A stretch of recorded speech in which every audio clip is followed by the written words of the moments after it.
In the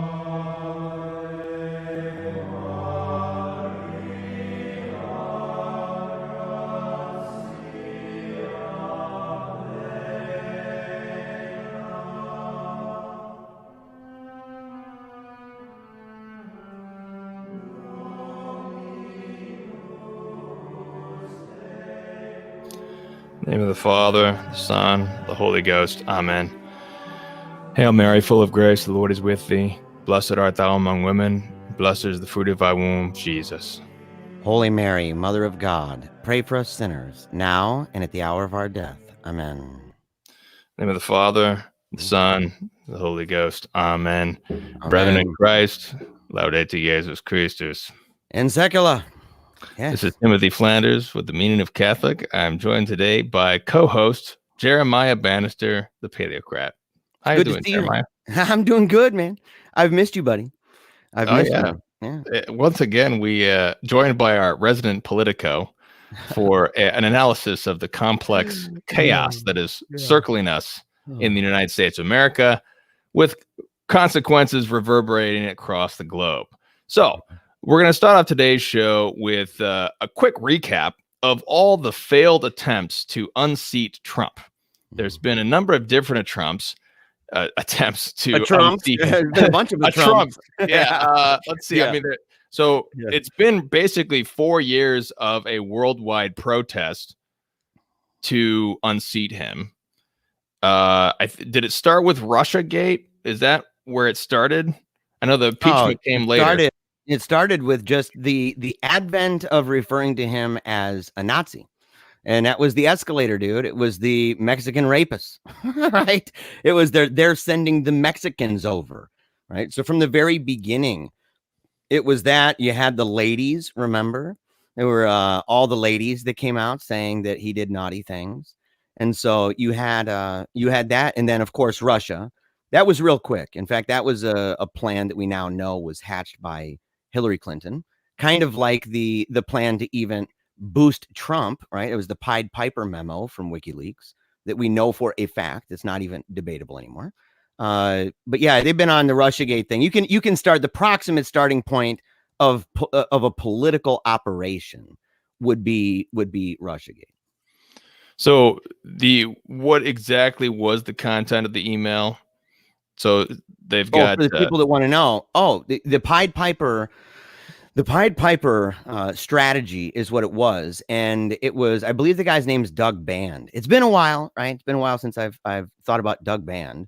But what it was an idea that they said, okay, let's think of who would be the easiest people to run against. Because to Hillary, she had to do that. Everybody wants to be able to say that they can go against the easiest person, but when you're like the most hated woman in the world, you really need to do that. And so she commissioned her goons, and they put together this thing called the Pied Piper strategy, and it was to boost certain candidates at the time. Ben Carson was one of them. I believe that Ted Cruz was the other one. There's three of them, but Donald Trump was the one. And they said that Donald Trump, not only could you, if you focused, right, laser focused on Donald Trump and treated him as if he was just the foregone conclusion, right, that there's a primary ahead, but this is the one, that if you play into that and you boost that and help to promote that idea, then he would not only win, you would help him to win, but he would ultimately be an easy person to beat. And so that was the idea. It didn't turn out like she planned, for a lot of different factors, but that was the memo, and it's all laid out. It's got all of the rationale behind it and how they would do it, and that was part of the WikiLeaks. And so when people were saying, "Don't look at that," that's one of the things they didn't want you to look at. Okay, so we got way back in the election in 2016, the Russia conspiracy theory. It goes on for a number of years. I don't know when that even starts to die down. And then there's also the impeachment that was just last year, if I recall. Am I missing anything? I mean, before we even get to 2020. I mean, you could, if you wanted to put together a list of the things that were involved, right? Each scandal, because Russiagate, when you say Russiagate, it's actually this, terrible witch's brew of, salacious rumors and ridiculous claims, right? And things that are just outright falsehoods, disinformation, things like that. Things with the Steele dossier, like the PP Gate stuff and all of that. Uh, with Russiagate, not only was that kind of the advent, I would also add, just to remind people, seeing that we're in Grand Rapids, that part of Russiagate was that Trump had this kind of secret channel at Spectrum Health, a local health organization here in town, by the way, that was getting signals from Russia. And that was one of the reasons why he was finding himself here. And he found himself here again on the eve of the election. He found himself here in Grand Rapids again. So he likes Grand Rapids. And the conspiracy was that, well, it's because maybe he's getting the signals from Russia through a hospital, And so there was a lot of ridiculousness that went on with that, but it was easy to just lump all of those claims into Russiagate. And it really was Mueller, his testimony, that was so ridiculous. I mean, it was one of the dumbest spectacles that we've seen. You get this guy up there. He obviously has no clue what he's talking about. He's struggling to put together sentences. He doesn't know where things are inside of the report that they've put together. And he's constantly having, what page is that again? And doing that kind of number, delaying all the time, driving everybody nuts. And you feel a little bit badly for him almost because, he's a deep state stooge, but he's also an old man. It's kind of like Joe Biden, you feel really badly for what he's going through. And so, but it was really when that happened, when that took place, because everybody's putting their money on it. Right? There's a lot of bets on that, and it was going to take him down finally after all this time and all this money. And it was a big fat, it did not work. And so that would be the end of that. But I think that it's easy to sum it up with Russia. And then the kind of analogy with that, with Ukraine and the entire impeachment, I think that sums up the two primary mechanisms that they've used to some degree of success, dragging it on and everything else and dragging them through it since 2016. So do you think there has been a vast conspiracy of elites and their Chinese money trying to take Trump down from day one? Yes.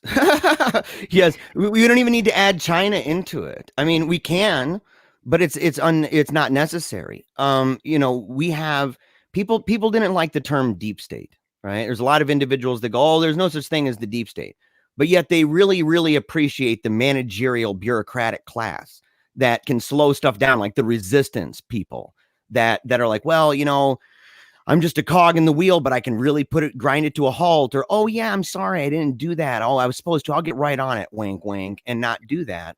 And that these people remain, and it's actually hard to get rid of them. Trump has recently signed something that would make it a lot easier to kick those guys to the curb. And can you just especially for non-Americans listening to things like deep state, can you explain what you mean by that in terms of bureaucracy? Yeah. What is the problem there? Well, it's a pro and a con, and it might surprise some people to hear me say that, but there is a pro and a con to that. On the one hand, a deep state is simply an unelected a class of governmental workers, and so they're people who career people, right? And you heard this a lot during the impeachment. You heard this a lot during Russiagate. These are career individuals at the DOJ or career individuals, FBI and CIA or whatever, any group at all. I mean, it didn't matter. They were career, meaning that they dedicated their lives and they've been there for a very long time and they're not elected. So they kind of stick around through multiple administrations. Okay. So you may have gone through and been part of the state. You may have been part of the machine for years and years of your life. That does bring some degree of continuity and stability to a government. Imagine the alternative to that in a way.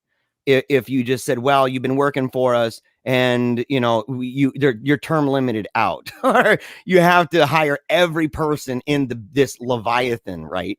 You have to rehire every single time you get a new person and stuff. That'd be really difficult. On the other hand, what it does, there's a negative side to this. And that is that it's easy, especially when you get to a very large state. It gets really easy for them to feel as if they are laws unto themselves. And that if they don't like who was elected by the people, then they can work to sabotage that. And we know that that had actually been going on. There's even more recent reveals with the leaks that were going on with Millie Weaver. She used to be with InfoWars. She did a documentary called Shadowgate. She recently, there's a bunch of leaked Zoom calls with people who are coordinating the protests, if you want to call them that, the insurrections that are going on and that will go on over the next however long now that there's going to be contested stuff, it's just going to fuel it more. But a lot of the people who are part of the Zoom calls, they weren't just community organizers. These are people who were involved with DHS. These are people who are involved in various elements of the IRS and different things that were able to leak things to the press. And they even boast of that they leaked to the press and that the press had respected their privacy and kept them private. And they built a good rapport with them. And so the idea is, if you're not going to get fired, if it's really hard to get you out of there, and it's really hard. So if it's hard to get you out, and if you're not elected in and you don't like the person running, or you don't like the person who won, then there is it's almost like the ring, right? What's the name of that ring? The invisibility, that you have a degree of invisibility, because who knows who you are? You're a nobody in the grand scheme. You're not in the papers or anything else. And so because you have that invisibility, that cloak of secrecy, you're able to do things that are extraordinarily malicious. And over the last 4 years, we've even seen them coordinate inside of coffee shops and other places. This has done investigations by the government on the government, saying that people at all levels were coordinating with the resistance.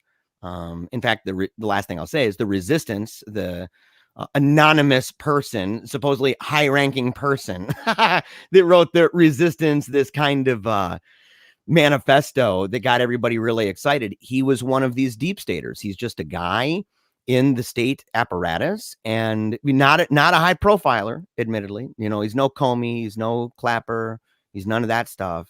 But he was one of the icons, in fact, in this. And everybody who was at the impeachment, almost all of them were people who'd been in government for a very long time.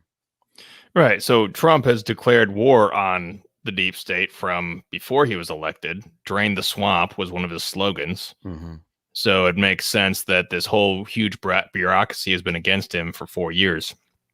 So, Jeremiah, do you think last year, the impeachment and then the beginning of COVID-19, do you think that the deep state, the globalist elites, were using COVID-19 and or lockdowns to bring about what we're seeing now?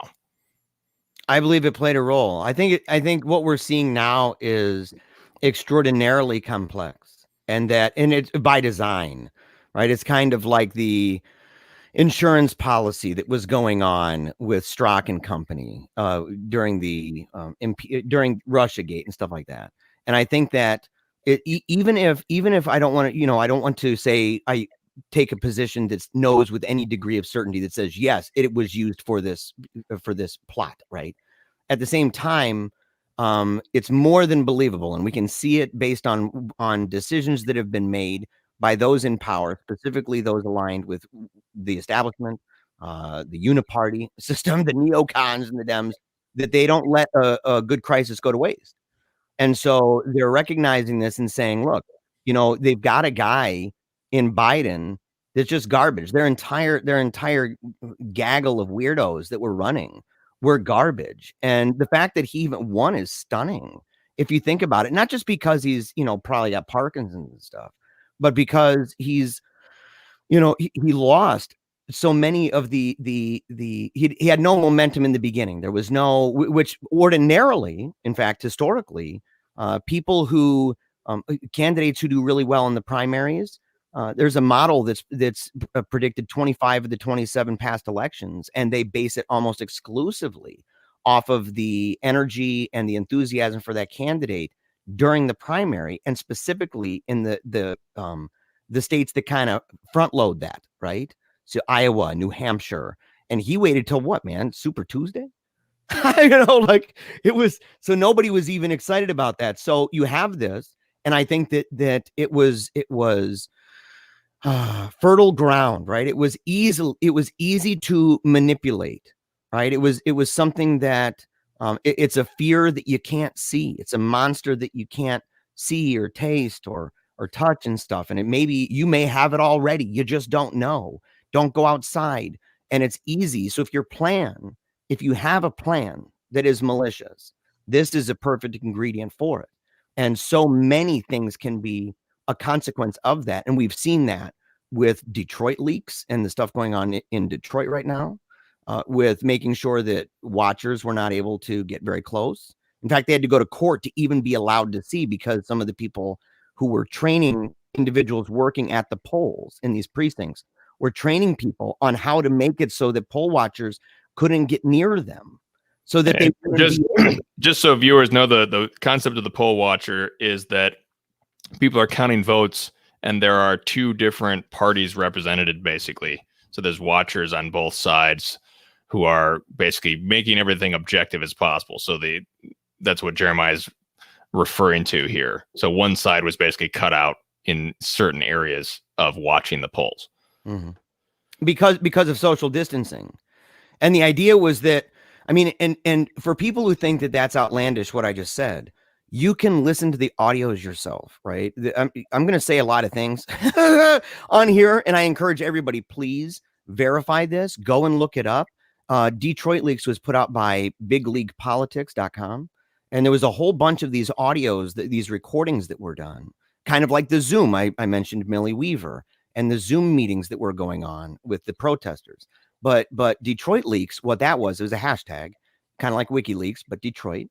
And what that was a whole bunch of these trainers, people training, and you can hear the audience. There's a lot of people that they're training on this, and they're teaching them ways, essentially, to commit fraud. Like, there's no other way to put this. Ways to make it so that it's easy to do this, including even things most people wouldn't think about, like a lot of the individuals who may be working toward the end of, if you had like an assembly line, right, and each person fulfills a certain role. The person next to the books, a lot of those were going to be young kids, but they had to leave at some point, and eventually they wouldn't even be there as to monitor what's going on. So that was another level, another layer of possible accountability that was gone. And they talk about, and they're laughing. And so, but it was COVID. It was COVID that was at the core of so many of the protocols and regulations put in place that restricted people who were able to be there for the sole purpose of verifying the authenticity and validity of ballots. So there's a lot of different factors involved, and I want to ask you about the evidence of actual fraud in just a minute. But any other factors before we even get to November 3rd?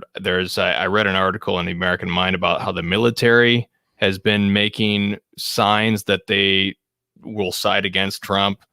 There's obviously big tech has been in the news. They've been censoring a ton of things. They censored Hunter Biden's scandalous, the New York Post scandal with Hunter Biden after I believe millions of mail-in votes had already been cast at that point. And there's also just the mail-in ballots themselves, the lockdown. Yeah. Any other factors you want to touch on before we even kind of give a blow-by-blow of what happened since the beginning of Tuesday? Yeah, well, and I want to make this very clear.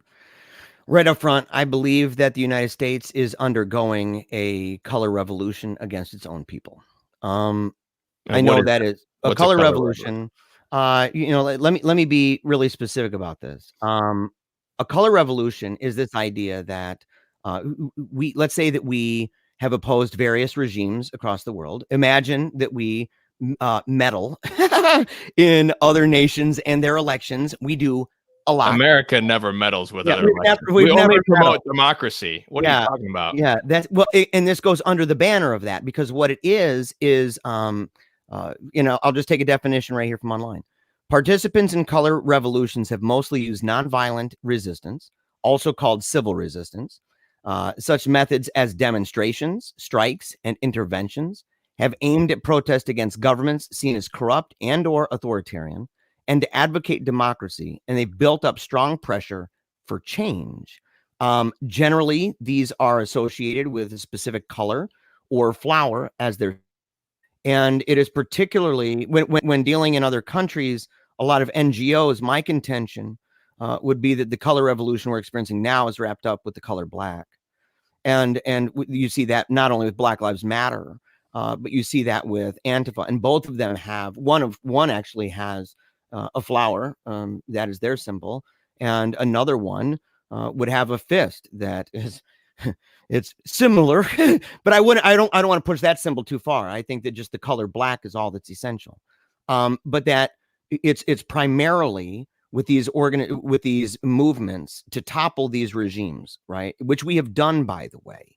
And you can go online, you can look up just entire lists of different nations that we've done this to and that have had these revolutions. But it's particularly student activists in organizing and creating nonviolent resistance. The problem is that the people who put this together, like there's a great article over by Nota Bene on Medium, and he says that the term might have his origins in the works of Gene Sharp, and he wrote guidebooks on how to do this, popular revolts and stuff like that. But he was using Madison Avenue style marketing techniques. Okay, so he's using propaganda. He's using essentially PR, right? He's saying, how do we do this? How do we work this in such a way that we can get people to change their minds and connect with those cultures and connect with those people that really do make it feel to them as if it really is them, and that it's what they believe, that they identified entirely for themselves. And he says that it was something that you needed to buddy up with pop culture. You needed to use catchy, content-free slogans, logos, and team colors. And you could go on. I mean, there's other things. There's seven pillars of this. And in fact, Glenn Beck did an excellent, it's only like 9 minutes. He actually just boom, boom, boom, boom, boom. And he went through the 7 pillars of this, and those were put together. Let me get the guy's name so that way people can know for sure. Michael McFaul. Okay. And he's a former ambassador to Russia under the Obama administration. And he came up with the 7 pillars of color revolution. And those 7 pillars, if people look at what we've been enduring, in fact, for a while, but especially during the time of the primaries leading up to this election in the general, you can look at those 7 steps in that, and you can see not only how they're playing out in the United States, but you can see the parallels, like, NGOs or American corporations, and look at the amount of money that's being given, because that's one thing they admit, is that it takes a huge sum of money. And these protest movements have definitely gotten that, and they get free publicity anyway. So you don't even have to try to get people in there, like you would in a foreign country. But that essentially is what I mean by a color revolution. And I believe that we're experiencing that right now. Okay. Can you touch on a little bit more on those 7 pillars? Because it's one thing to have George Soros fund Black Lives Matter and have BLM and Antifa go about causing seditions and burning police cars. How do you translate that into voter fraud? Well, it's one dynamic of it. And it's not even necessarily voter fraud. It's the idea that the conditions are set in such a way that there's doubt regarding the validity of the election. That's all it needs to do. You don't need to necessarily have fraud. So you can say, well, the suspicion even of fraud, right? The idea that we can't trust what's going on or any of that's one of the factors. In fact, I'll list the 7. And I won't go into detail. You can go through this, in fact, yourself. There's an article I'll share. I'll make sure that I find it during the show, and I can mention that specific article. And it may actually be the one with Glenn Beck. It was fantastic, and he quotes a lot of this. But number 1, semi-autocratic regime, not fully autocratic, provides an opportunity to call the incumbent leader a fascist. Appearance of unpopular president or incumbent leader. That's number 2. Number 3, united and organized opposition. And in the article, it was talking about Antifa and BLM.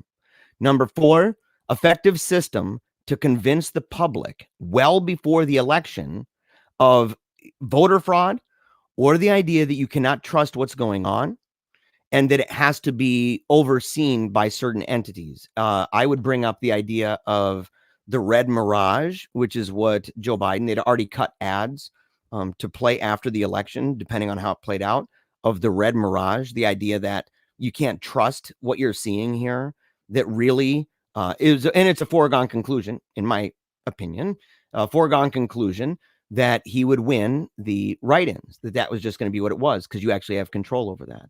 And then you have number 5, compliant media to push voter fraud narrative. Number 6, political opposition organization able to mobilize thousands to millions in the street. And number 7, division among military and police. And all 7 of those that are, and by the way, these are the 7 pillars put together again by Michael McFaul, the former ambassador to Russia under the Obama administration. I believe all 7 of those have been met in a way that is satisfactory, right? In a way that is sufficient to provide the conditions necessary to continue what's already begun. Now, but hasn't Trump been the only one alleging fraud? And he's been doing it for weeks before this. I mean, it seems like Biden hasn't really cast any doubt on the election. Am I wrong about that? That Biden hasn't? Well, and that's a good question. The thing is I would look at it and say, well, in a way, yes, they did. They were talking about, they were looking at it differently. And in fact, I was a critic of Trump using the word fraud, and that even in the messaging of that, in the way that he talked about it, that it should simply be a matter of integrity, voting integrity, which is ultimately what the left wanted to ensure everybody was going on. Hey, look, the vote has integrity. And I think the reason why this is a shade different, I think it still has the same end, right? It still has the same goal in mind, is because it's our own country. If it was a foreign country and we don't have the power over the apparatus, right? We don't have power over those levers. Because we don't have that, it would be a different angle of undermining that or of assuring it, right? And so in the United States, for them to sit there and say, Donald Trump is trying to intimidate voters. Donald Trump is trying to disenfranchise voters. He's trying to discourage them. And they would specifically target, in fact, the exact same groups that play in to the, number 3, united and organized opposition. So the exact same groups that would fit platform number 3 are the exact same groups that when they're talking about being disenfranchised from the democratic process, that's the group that the Democrats would constantly bring up, which just simply further mobilizes number 3. Here's a question. Can you address the Great Reset? What does the Great Reset have to do with all this? The Great Reset here. Let me make sure I got the guy's name right. I'm looking it up real quick. Hold on. It's a book. Yeah, there's actually what's the name of the book, man? Ask the guy if he knows it. Otherwise, okay. I believe that it is by. Is he talking the one by Richard Florida? The Great Reset. A new way to live and work, drive post-crash prosperity. This is another. The post-capitalistic. George Soros, Morgan, all the bankers, the globalists, talking about the Great Reset. Pope Francis is somewhat on board.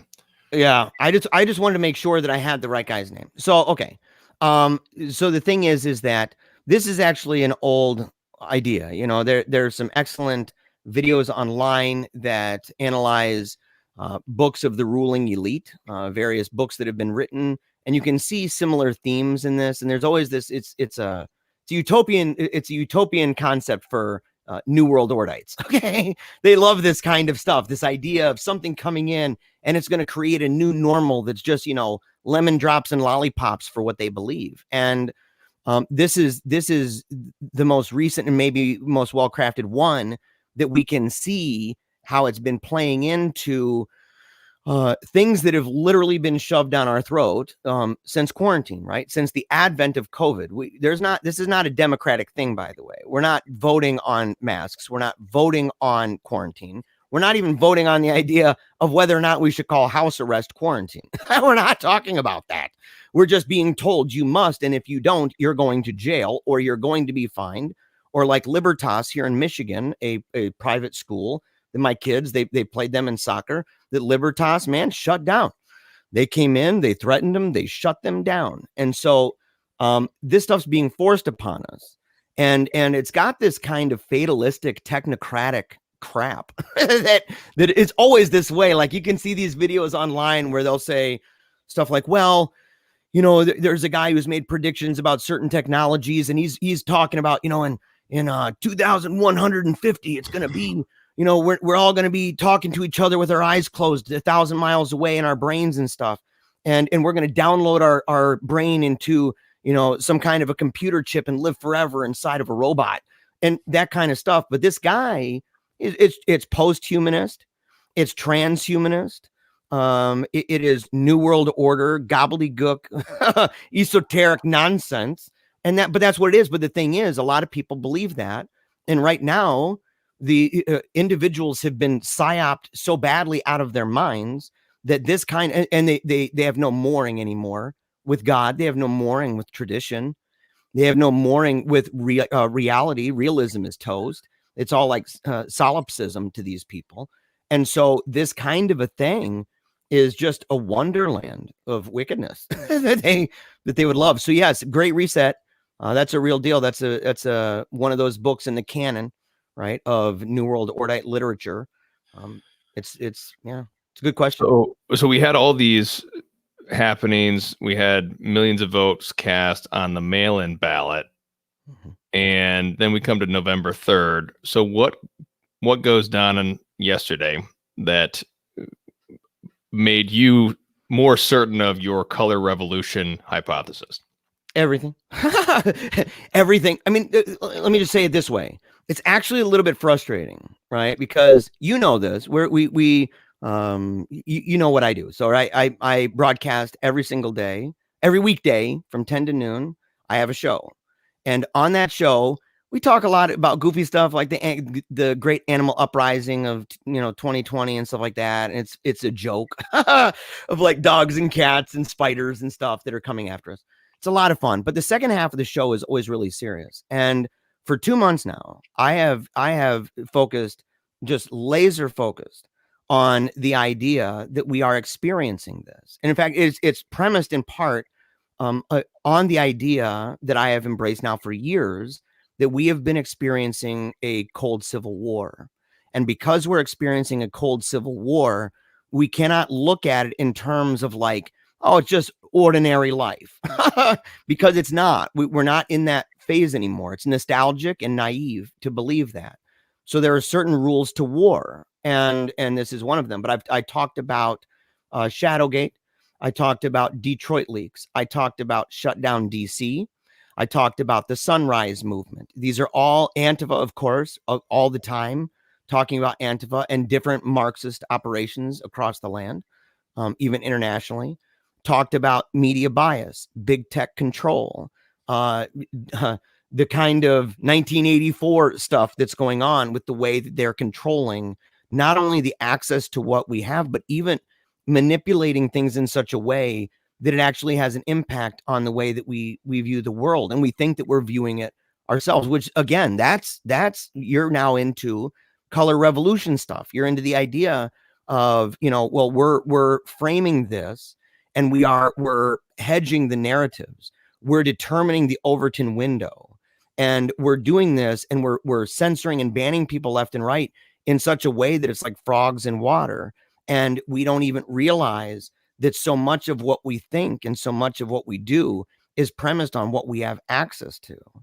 And this has been going on. So I've been warning, and I warned for a week leading up to the election. I said, number one, I said the election will if and when Donald Trump seems and appears to be winning on anything, they're not going to call it, right? Because that would take the air out of the the whole thing.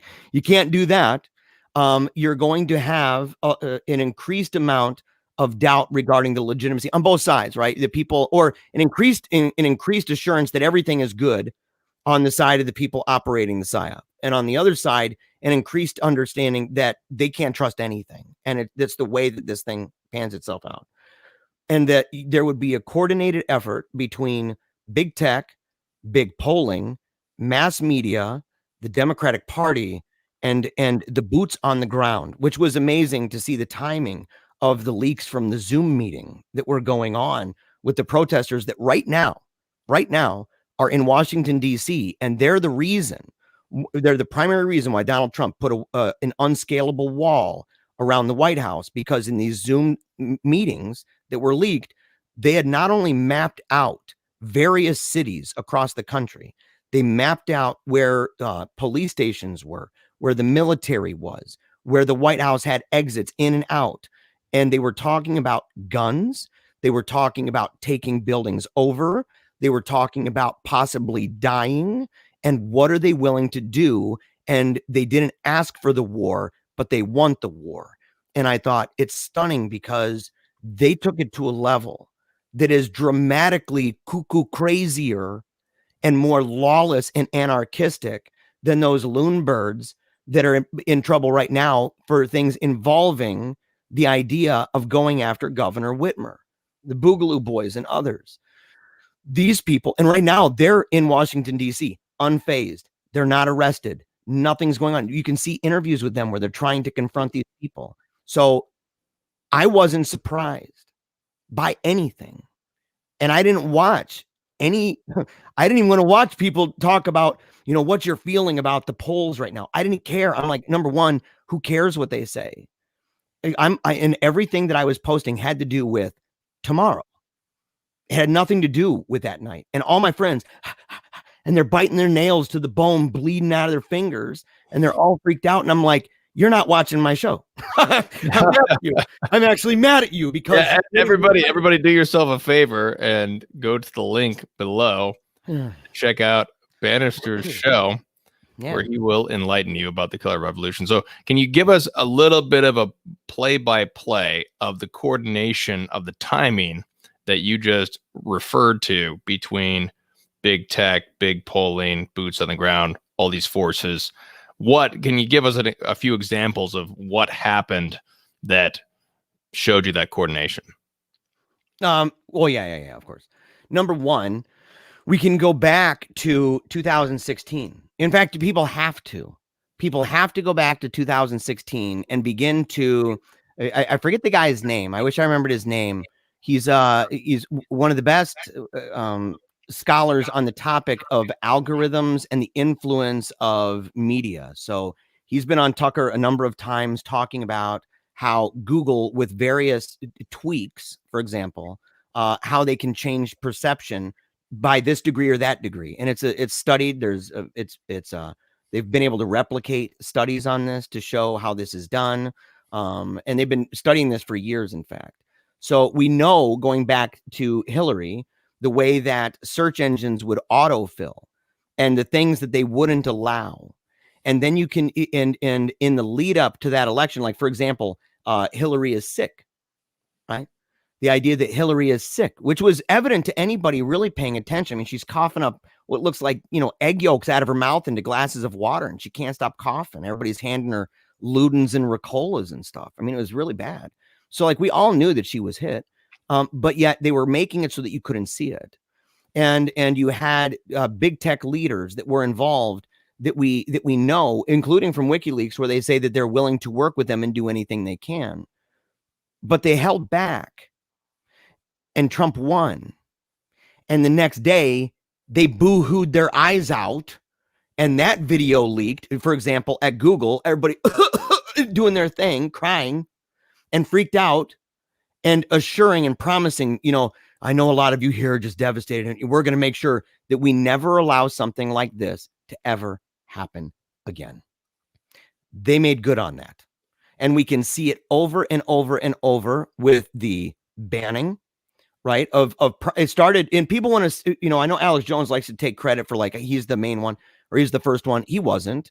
He was the first one of that magnitude. I mean, at the time they did that, he had the number one or number two news app on Apple, on the iTunes store or the Apple store. And so the App Store. And so he had that. But there were people before that you can see. In fact, Gateway Pundit has a study that they did where they analyzed the way that traffic was dropped after the election. So once the election happened, just dramatic, and it was exclusive to these groups. The throttling that was going on, the shadow banning that was going on, the censoring. And back then, big tech was denying that a lot of those things were even real. It was kind of like Bilderberg. You talk about Bilderberg back in the 90s or early 2000s. You talk about that or Bohemian Grove, you're going to have a whole bunch of people in the media that make fun of you and say that's not real. Now, whenever there's a meeting, they write about it. And it's just a bunch of rich people who get together. But they never said sorry, right? But so you see this over time. You also see in 2016, the letter in WikiLeaks to Podesta, or from Podesta, to a host of individuals from a very diverse listing of people in the media, right? And of organizations to come to his pasta party. He apparently makes really delicious pasta, and he wanted to have all these people over. And you can see in the emails the way that the press works along with politicians and works along with them for access even. And that's as old as time. I mean, even Hunter S. Thompson, there was one thing he wrote about in The Great Shark Hunt that he said that it was a problem for him was that he always tried to tell the truth, even in ways that were creative, but he was always trying to tell the truth. And there was no off the record with him because he didn't care about the access point. He didn't care about that, but he knew that that was extremely damaging to his career and that other people who played that game. So that's old, right? That part. So you have big tech who's committed, right? They're banning Trump people left and right. Not just Alex Jones, but other high profile figures. And then before the election, QAnon. That was a massive, massive purge, and so, and making it so that you can't say certain words. In fact, if you say certain words, algorithms will take you down, and they've gotten really strict about this. And every time you see these places, not every time, I've seen some left-wing places that have been taken down, in fairness. But if you look at the numbers, overwhelmingly, it leans in that direction. And that's because these big tech companies are overwhelmingly leftist. Overwhelmingly. That's why the fact checkers, you go and you say, well, who's doing the fact checking? Oh, it's somebody who used to be with the DNC or worked for Kamala Harris or whatever. Like, it's like, really? That's the person doing the fact check? Wow. Okay. And that's why when you read the news, that's why it really does come off to people as though it's like an apologetic thing, like a debate. And that the media seems to always kind of the way that they frame the argument, the way they frame the stories, the way they frame the characters in the stories, the narratives they talk about, and those they don't, are almost always aligned with the interest of the DNC and the Uniparty to some extent, if you include maybe Sunday talk shows and stuff. But that would be, so it goes back, right? It's not new. Right. Okay. So I know that I did see the big tech censoring. I mean, it's all over Donald Trump's tweets, just talking about the election. And so the big tech censoring is happening. How is this coordinated with the other factors you mentioned that you saw? Oh, yeah. Do you guys remember? Do you look at we can just do this real quick because I sometimes I blabber on. I'm sorry. That if you take the experience with Ukraine and you take the experience with Russia and you take the experience even going back to the NSA, you can see the connection between media and the military, right? And in fact, you've got projects that took place.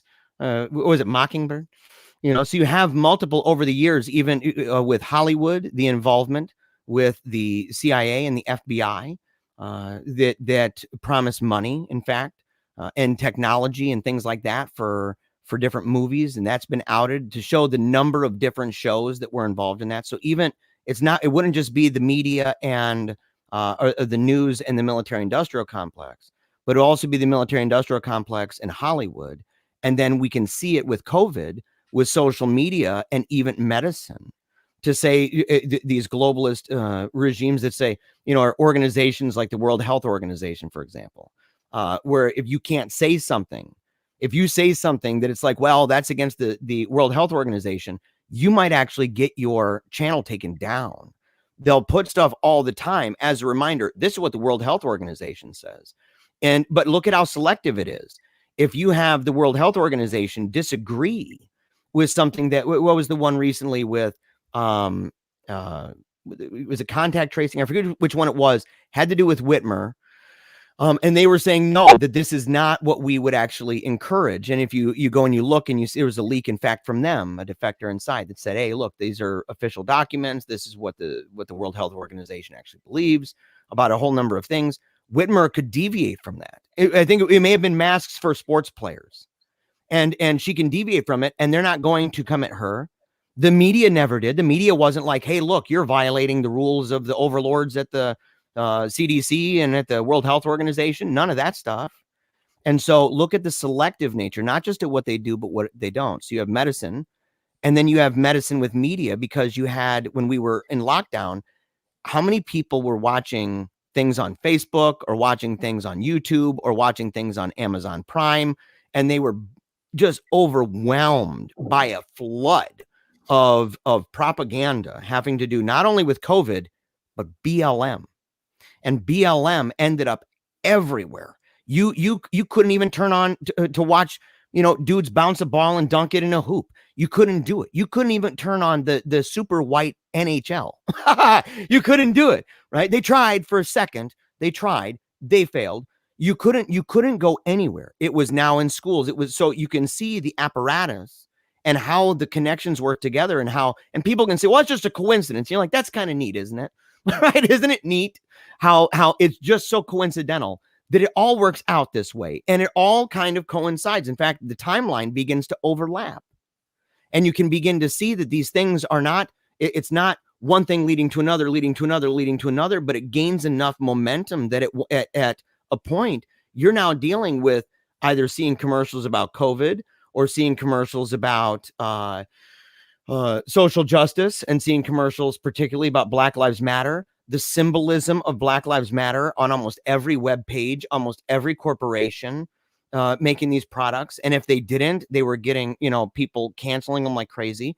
And so you can see this machine begin to evolve, right? It's like a transformer turning into a monster.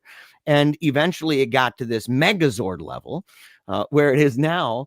And so a long history of smaller things and connections that over time ended up growing bigger and bigger and bigger, to such a point that it's even intuitively recognized by an overwhelming number of Americans who sit there and say, I don't trust them anymore. I don't believe them. I believe they're stooges. I believe that they are Democrats, that it's just Democrat talking points.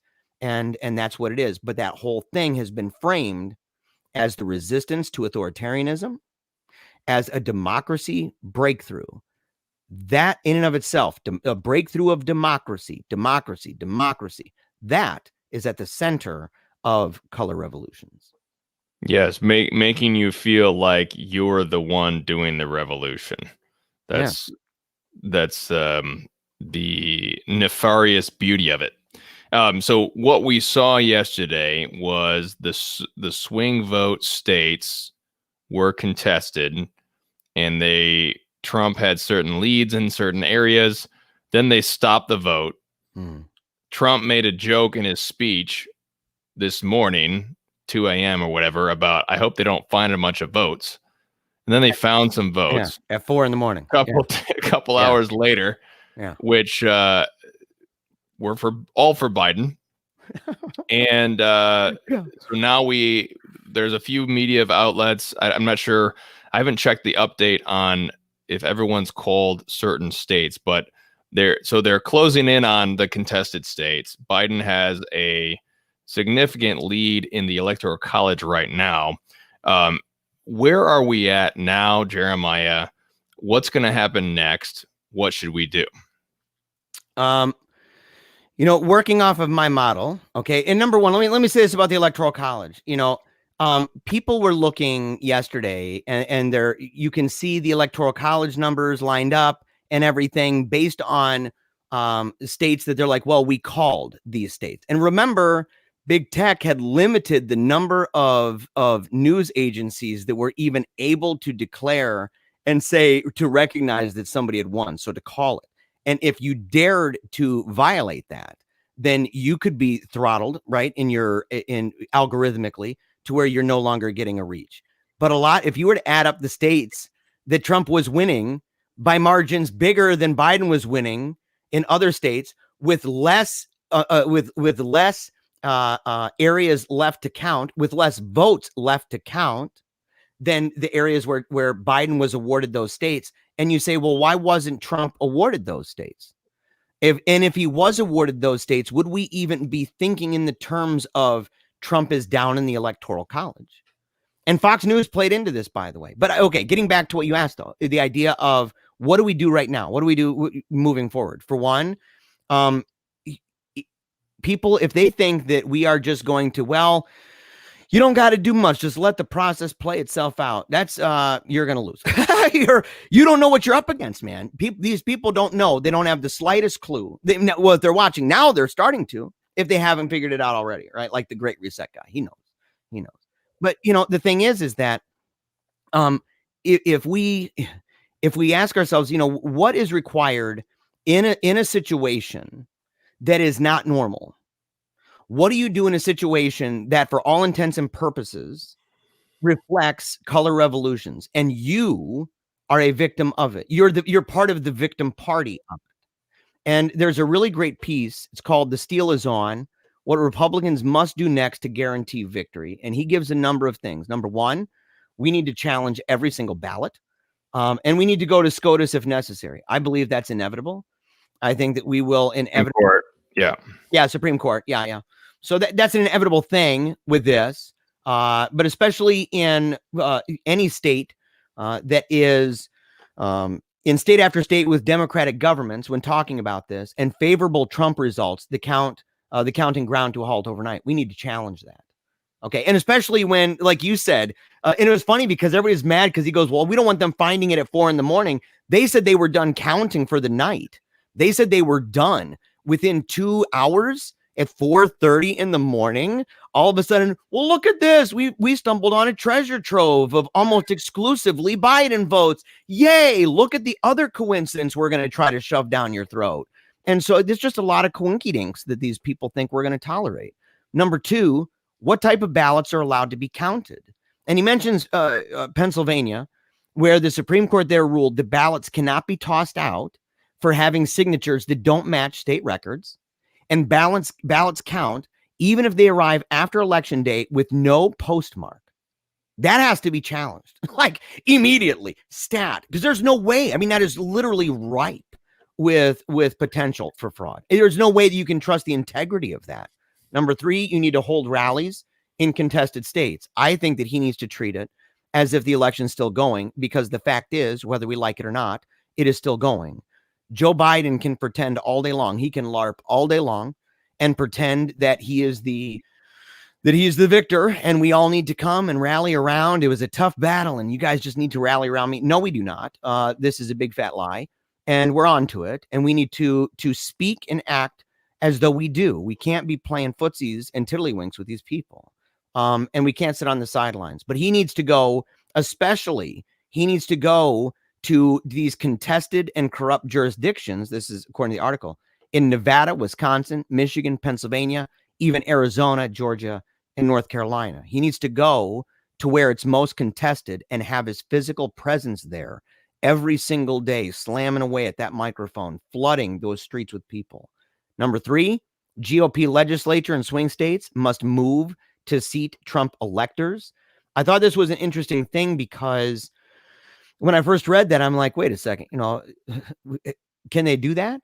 And I said, well, there's a lot of these places have Democratic governors. The thing is, though, that makes it bad for making sure that the mechanisms of the government that oversees the integrity of the election, that those things can be manipulated. But if your legislature, and in a lot of these contested states, the legislature is run by the GOP, if that's the case, then there's constitutional precedent, because if people go back to Bush v. Gore, this is what SCOTUS said. The state legislature's power to select the manner for appointing electors is plenary. If it so chooses, select the electors itself. There's no doubt of the right of the legislature to resume the power at any time, for it can neither be taken away nor abdicated. And the last one, the last two, number 5, persuasion campaign, because this is an info war. I'm not using that in an ironic way. I'm saying in a real way. Okay. This is an info war. What you've experienced is an info war. You've been experiencing it for years now. In fact, it's been mild in the past. It ramped up pretty hardcore to like PSYOP levels in 2016. And right now it is full blown. We're not even in a cold civil war anymore. I don't want to scare anybody, but we're not. We are not in a cold civil war. Okay. This is a time. Imagine for a second if both these candidates don't accept the other claim. Imagine this. And imagine if they don't even accept claim of a court. Where will we find ourselves? We've been there before. It's pretty, not exactly, right? But we've had a time where within the contiguous United States, there were, more than one president. And we know what that's called. Number 6, the last thing, big tech needs to be forced aside. And I've said this before. I use the example of Ruth. I said, conservatives, man, we try to play the game using these technocratic overlords, using their systems. And I think that there's a lesson to be learned from the Little House on the Prairie. And I mean it. I mean this. That there was an episode where I think it was a storm or a tornado came through, wiped out the whole harvest, right? I mean, it's just smashed to the ground, the hail and everything else. And Charles is devastated. All the men in the area are devastated. And then the women get together and they bring up the idea of Ruth. And they said the threshing floor. Why don't we use basically to translate that, why don't we use old tech? And let's salvage as much as we can using technology that we moved away from, but that actually is not inhibited in any way by the storm. And there's a great book. This guy's he's not a Catholic, but he writes over. He's a Mises scholar for the Mises Institute.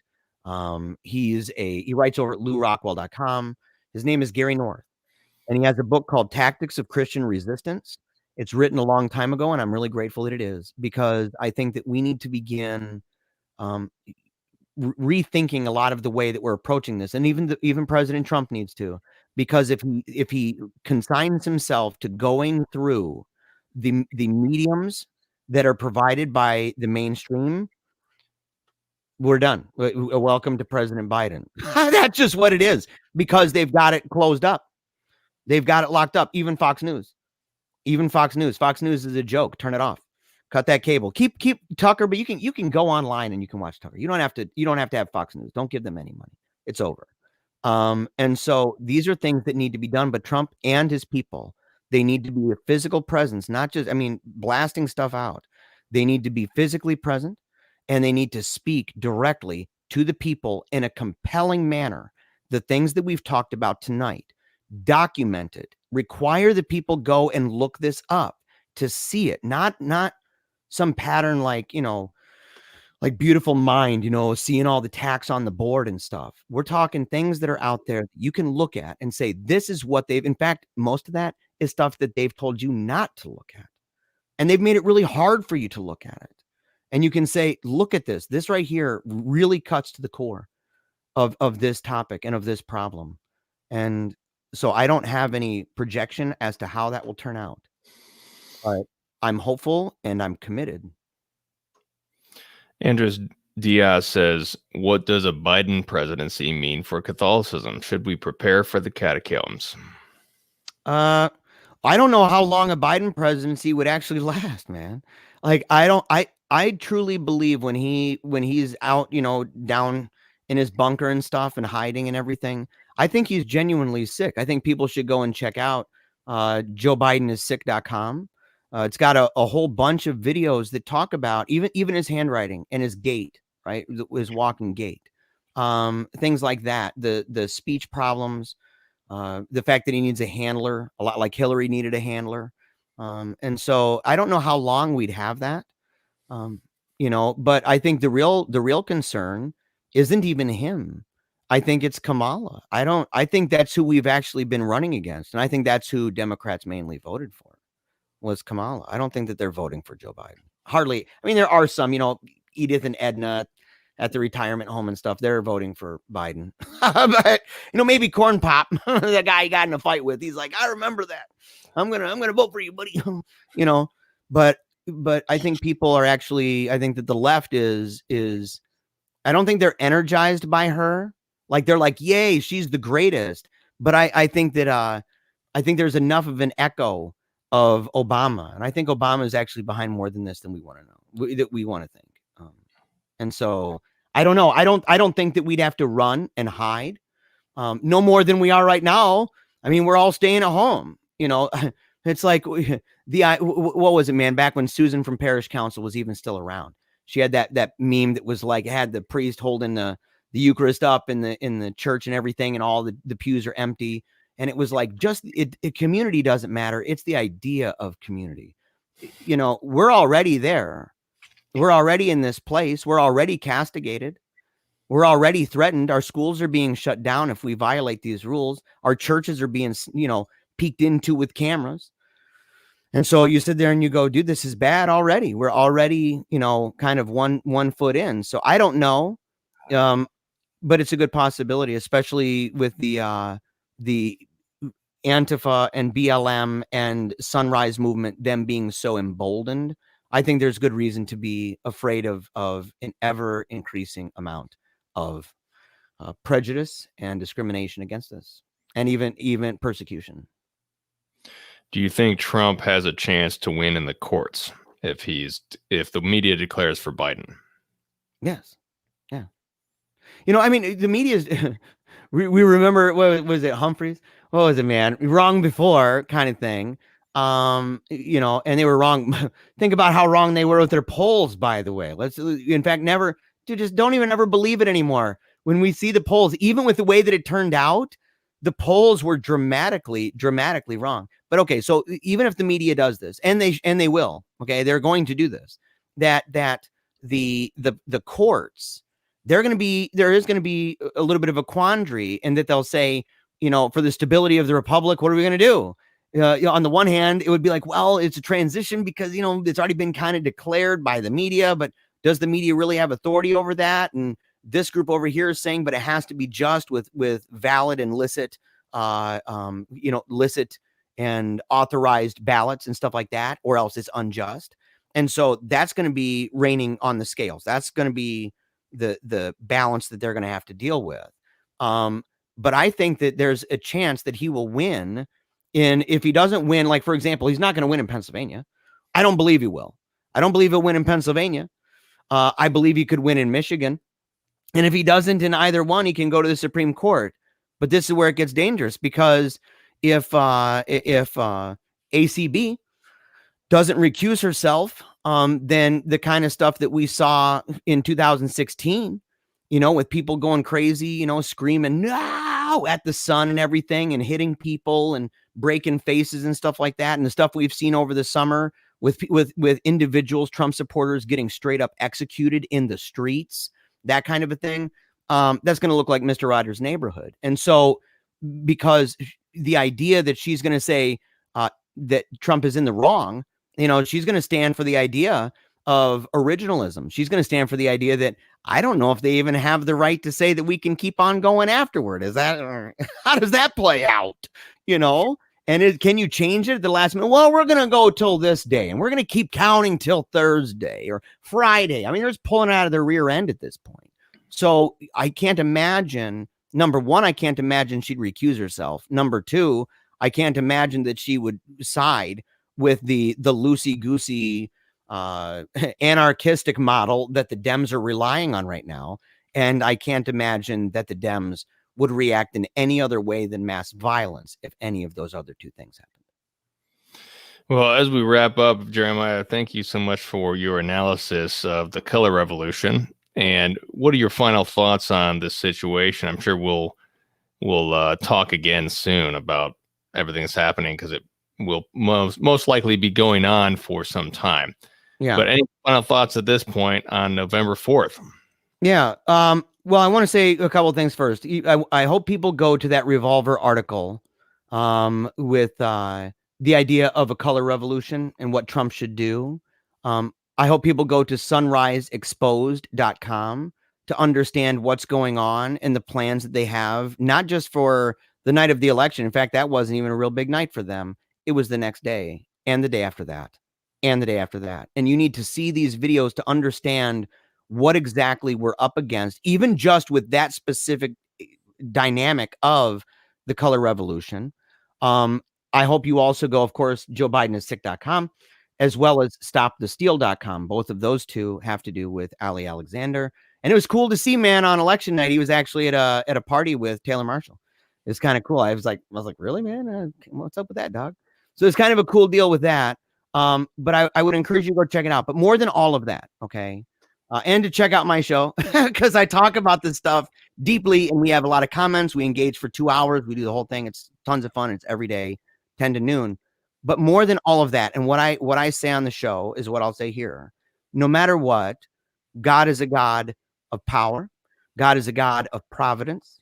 God is a God of miracles. And God is a God that allows things to happen sometimes to nations and civilizations that are experiences of discipline. There's been a big price tag for the sins that we've committed as a nation. And we've committed some of the most grotesque sins in the history of the world. It's easy to say how great we are, and I believe that we're truly great. On the other hand, we are almost like a yin yang kind of thing. We got Dr. Jekyll, Mr. Hyde with this, and we need to repent. We need to drop on our knees, to take a knee for Jesus. And we need to resolve that no matter what, whether Trump remains, whether Trump goes and we get Biden, and whether Biden stays and Kamala is here, it doesn't matter. The truth is to resolve every single day, to give everything you got, to never give up, to keep on smiling with your hope in Christ, and to remember that you're going to die. And you don't know when that is. And you need to do your best to redeem the time using your gifts and talents. That's our motto at my show. And that's what I believe is best in this moment, in fact, for how we ought to behave as Christians, as Catholics, and just as Americans as a whole. I think we need to do that. And so that's what I would say. So no matter where it goes, but in the meantime, catch up with me. We got a lot of fighting to do. It ain't stopped. Absolutely. And just so people know, if I go to your website, paleocratdiaries.com. Yeah, man. So here's the site. And so if I scroll down here, it has all posts. If I just want to subscribe to your next video, where do I go here? Dude, go right there. View all. Well, go up. You can go up. Let's see here. Go to let me see. It might be at the bottom. I've never subscribed to my own site. I've never gone through this. I should. This is fancy. You're all fancy pants on me right now. Well, so this has got your stuff from. If I just go to all posts. Okay, so why don't you just go to the spooktacular one? Go back up. That's funny right there, man. There's a expose the COVID thing. It's a hilarious political satire because it's funny. You got to click on the actual article itself, or else you're just gonna watch the video right there. See if you scroll down a little bit. Would you recommend people subscribing to you on YouTube? No, yes and no. I would say do it right here. If you go on, click on tonight, right there. Tonight, our Halloween special. Yeah. Yep. Click on that. There you go. And then down at the bottom. Yep. Scroll down to the bottom of that. Yeah, that's my spooktacular. Yep. Okay. Well, no, scroll down. Keep scrolling. Right there. Subscribe right here. Subscribe. If you subscribe, and look at the colors, man, it's playful and fun. It's playful. And so the thing is, we have a really good time. And if you subscribe, we don't spam people. We don't send a bunch of stuff. You know what I mean? In fact, a newsletter, I got to get MailChimp because as it stands right now, the only updates you'll get are if I update the site at all with the video from the day. And what I do is I try to make it so that we have timestamps and topics. So we have a table of content, and it's got the topics. And sometimes I'll put, if it's a really cool article or a series of them, I will hyperlink those to the topic, and the timestamp. You can just click on that bad boy, and it will take you directly to that topic, so you don't have to fumble around for 2 hours. I mean, that's, I'm cranking out, 10 hours of, well, and it's actually most of the times like 2.5. So, I mean, it's like, 12 and a half hours a week of original content, not including exclusive videos that are unlisted, that the only way to watch those, like the Spooktacular one, that was really, all it is funny. It's only funny stories. That's it. And it's really a good time. And I think I wore a sombrero. It was a lot of fun. And so, you can watch that, but you have to watch it at the .com. So if you subscribe, you'll get those, but we're not going to send anything else. We don't share any of your stuff. Yeah, if you just go to paleogratdiaries.com, scroll all the way to the bottom, and you can subscribe to our newsletter. Put your email in, get all your posts. Awesome. Yeah. Well, right. On your final note, I just want to get that out before we closed. But I think what you said at the end before we talked about your website is fantastic. That's exactly what we need to think about. We are going to die, and the end of the world will happen when we die. So let's think about the fact that we're going to die. We're going to go to judgment. We're going to have 4 more years of somebody. And then after that, what next? So let's offer up an Our Father for that intention, everything you just said so well. Jeremiah, I always appreciate and enjoy our conversations. I love you. Sure, we'll talk again very soon. So let's offer up an Our Father. Yep. Father, Son, the Holy Ghost. Amen. Our Father, who art in heaven, hallowed be thy name. Thy kingdom come, thy will be done on earth as it is in heaven. Give us this day our daily bread, and forgive us our trespasses, as we forgive those who trespass against us. And lead us not into temptation, but deliver us from evil. Amen. In the name of the Father, the Son, the Holy Ghost.